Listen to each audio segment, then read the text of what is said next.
Kidney racket ఉచ్చులో పడ్డాడు గుంటూరుకు చెందిన ఓ యువకుడు. విజయవాడలోని కిడ్నీ ముఠా తనను మోసం చేసిందని ఆవేదన వ్యక్తం చేశాడు బాధితుడు మధుబాబు.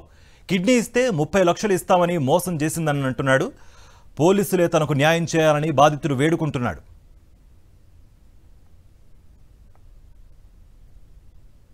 విజయవాడలో వెలుగు చూస్తున్న కిడ్నీ దందాపై మరింత సమాచారం మా ప్రతినిధి అశోక్ అందిస్తారు.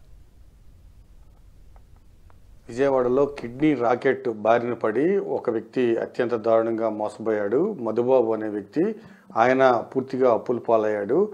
దాదాపు కిడ్నీ ఇస్తే 30 లక్షలు ఇస్తానని చెప్పి అతను కిడ్నీ తీసేసుకుని ఇప్పుడు పూర్తిగా చేతులెత్తేసిన పరిస్థితి. బాధితుడు మధుబాబు అంతా ఉన్నారు. సార్, అసలు ఏం జరిగింది? నేను కొంచెం చిన్న వ్యాపారాలు చేస్తూ ఒక 8 lakhs వరకు అప్పయింది సార్. కొంచెం లోన్ యాప్స్లో లోన్ తీసుకున్నాను. బాగా ఒత్తిడి పెరిగింది. కట్టడానికి కూడా నాకు ఎవరు లేరు, నాకేమీ లేదు. నాకు అమ్మ నాన్న చిన్నప్పుడే చనిపోయారు. తప్పని పరిస్థితుల్లో ఆటో తోలుకొని బతుకుతున్నాను. ఇట్లా ఒక అతను ఆటోలో పరిచయం అయ్యి కొంచెం రెండిట్లో ఒక కిడ్నీ ఇస్తే ఒక అమౌంట్ ఇస్తారని ఒక అతను చెప్పాడు.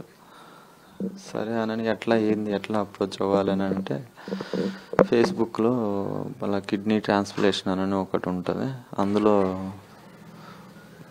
నీకు యూజ్ అవుతుంది అని అన్నాడు. సరేనని అది నేనే ఆ ఐడి ఓపెన్ చేసి చూస్తే need to be positive, O positive, age 31 to 33 అన్నాడు. ఒక అతను భాష అన్న అతను విజయవాడ నుంచి ఫోన్ చేశాడు. బ్రో, ఇట్లా నేను ఇచ్చాను, నాకు అమౌంట్ ఇచ్చారు. తను చూపించాడు, తను ఇచ్చినట్టు తనకు కూడా సేమ్ కోసే తీసుకొని ఇచ్చేసే ఉన్నాడు. ఏం కాదు బ్రో, నేను యాక్టివ్గానే ఉన్నాను, తిరుగుతున్నాను, అంత హెల్త్ పరంగా బాగానే ఉంటుంది, ప్రాబ్లం ఏముండదు. ఒక అమౌంట్ కదా, ఒక 10 లక్షల అప్పున్న తీర్చుకున్నా నువ్వు సెటిల్ అవుతావు అన్న ఉద్దేశంతో ఆయన సజెషన్ ఇచ్చాడు. భాషని తీసుకెళ్ళి విజయవాడ రమ్మంటే వెళ్ళాము. అక్కడ వెంకట్ అన్న అతన్ని పరిచయం చేశారు. వెంకట్ మాట్లాడి వాళ్ళ పేషెంట్ వాళ్ళ బామ్మద్దిని ఒక అతన్ని పరిచయం చేశాడు. వెంకట్ అనే అతను మీడియేటర్. ఈ కాగితాలు అన్నీ చేపించేది, పర్మిషన్లు అన్నీ తిప్పించేది ఆయనేనంట. ఆయన సుబ్రహ్మణ్యం ఆయనను వాళ్ళిద్దరు ఒప్పుకున్నారు, అమౌంట్ ఇస్తాం 30 lakhs, ఈ ఆపరేషన్ అయిపోయి నాక డిశ్చార్జ్ అయ్యే ముందు ఇస్తాము అని అన్నారు. ఇంతవరకు రూపాయి బిల్లు కూడా ఇవ్వలేదు. ఆపరేషన్ ఎప్పుడైంది? జూన్ 15వ తారీఖు అయిపోయింది. డిశ్చార్జ్ నన్ను జూన్ 24న చేశారు. అది ఎంత ఇచ్చారు ఇప్పటి వరకు మీకు? అంటే నవంబర్లో నేను వాళ్ళని అప్రోచ్ అయ్యాను సార్. మాకు పర్మిషన్ రావడానికి జూన్ 10వ తారీఖు దాకా పట్టింది. అంటే 7 months పట్టింది. ఆ 7 monthsలో నన్ను మరి అంటే నేను మళ్ళీ పక్కకి వెళ్ళిపోతానో లేకపోతే వాళ్ళు మంచిగా అనుకోవటం కోసం ఏమో వాళ్ళే ఫోన్ చేసి మాట్లాడటం, మంచిగా ఉండటం, బియ్యం టిక్కీలు వేయించటం, సరుకులు వేయించటం, డబ్బులు ఖర్చులకు ఉన్నాయా లేవా, పిల్లల స్కూల్ ఫీజులు కానీ వాటికి నెలకు 10,000, 15,000, 5,000 అట్లా వేస్తూ వచ్చారు. అవి ఒక 60,000 వేశారు.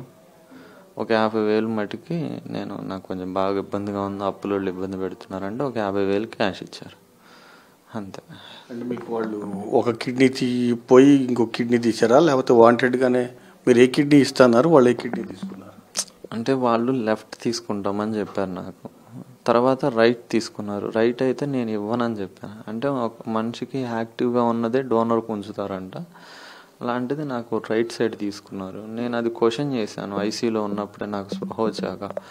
అదేంటి నాకు లెఫ్ట్ తీసుకుంటానని రైట్ తీసుకున్నారని అడిగితే ఒక 3 days తర్వాత స్టాఫ్ వాళ్ళందరినీ గొడవ చేస్తూ ఉంటే 3 days తర్వాత మెయిన్ డాక్టర్ శరత్ బాబు గారు అన్న ఆయన వచ్చాడు రూమ్కి షిఫ్ట్ చేశాక. ఏంది ఏదో కిడ్నీ లెఫ్ట్ టు రైట్ తీసుకున్నారని అంటున్నావు అంట, అది ఇదని. అవును సార్ అంటే నీకేంది ప్రాబ్లం, ఎటు తీసుకుంటే ఏమవుతుంది, ఏం చదువుకున్నావు, మరి లేబర్ లాగా బిహేవ్ చేస్తున్నావు, రైట్ లెఫ్ట్ ఉన్న తేడా ఏమి ఉండదని మాట్లాడుతున్నాను. పూర్తిగా మధుబాబు అయితే ఒకటే చెప్తున్నారు, దాదాపు 30 లక్షలు ఇస్తామని చెప్పారు, కానీ నాకు ఇప్పటి వరకు 1,10,000 మాత్రమే ఇచ్చారు. ఖచ్చితంగా మిగిలిన రిమైనింగ్ అమౌంట్ నాకు ఖచ్చితంగా అందించాలని పోలీసులకు చెప్తున్నారు. దాంతోపాటుగా నాలా మరొకరు పూర్తిగా మోసపోకూడదనే నేను పోలీసులకు కంప్లైంట్ చేశాను. ఖచ్చితంగా వారిపైన చర్యలు తీసుకోవాలి, నాకు రావాల్సిన డబ్బులు కూడా నాకు ఇప్పించాలని కూడా డిమాండ్ చేస్తూ ఉన్నారు. కెమెరాన్ భాషతో అశోక్, సాక్షి టీవీ, గుంటూరు.